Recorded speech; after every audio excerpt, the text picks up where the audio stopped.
Hello friends, welcome back to my channel Karthik Telugu news. Friends, ఇవాళ వర్షాలకు సంబంధించి మరొక ఇంపార్టెంట్ అప్డేట్ న్యూస్ అయితే రావడం జరిగింది. దీని గురించి మరిన్ని విషయాలు ఈ వీడియోలో తెలుసుకుందాం. తెలుగు రాష్ట్రాలకు వాతావరణ శాఖ మరోసారి వర్ష సూచన జారీ చేసింది. తెలంగాణ, రాయలసీమ, తమిళనాడు ప్రాంతాల మీదుగా కొనసాగుతున్న ఉపరితల ఆవర్తనం మీదుగా మన్నార్ వరకు ద్రోణి కొనసాగుతోంది.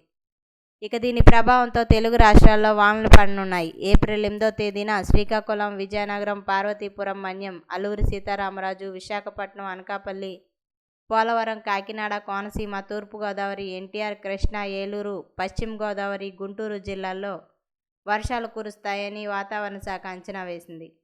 ఇక పలు ప్రాంతాల్లో పిడుగులు కూడా పడే అవకాశాలున్నాయని ప్రజలను హెచ్చరించింది.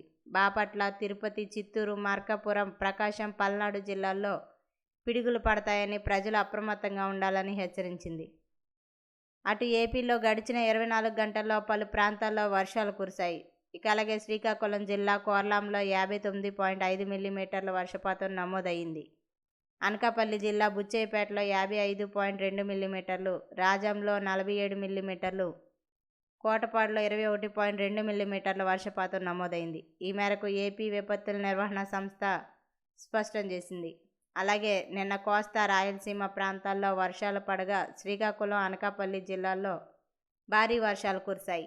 ఈ జిల్లాలో పలు చోట్ల పిడుగులు కూడా పడ్డాయి. మరోవైపు ఏపీలో భిన్న వాతావరణ పరిస్థితులు నెలకొన్నాయి. ఇక అలాగే పలు ప్రాంతాల్లో వర్షాలు కురుస్తుండగా మరికొన్ని ప్రాంతాల్లో ఉష్ణోగ్రతలు నమోదవుతున్నాయి.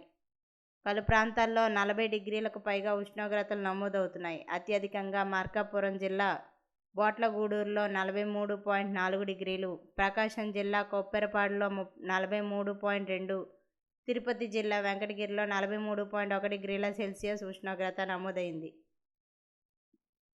సో ఫ్రెండ్స్, ఇది అప్డేట్ న్యూస్. మరిన్ని అప్డేట్స్ కోసం ఛానల్ సబ్స్క్రైబ్ చేసుకోండి ఫ్రెండ్స్. అలాగే పక్కన ఉన్న బెల్ ఐకాన్ని క్లిక్ చేసి వీలైతే ఛానల్కి లైక్ అయితే చేయండి. Thank you friends. Thanks for watching this video.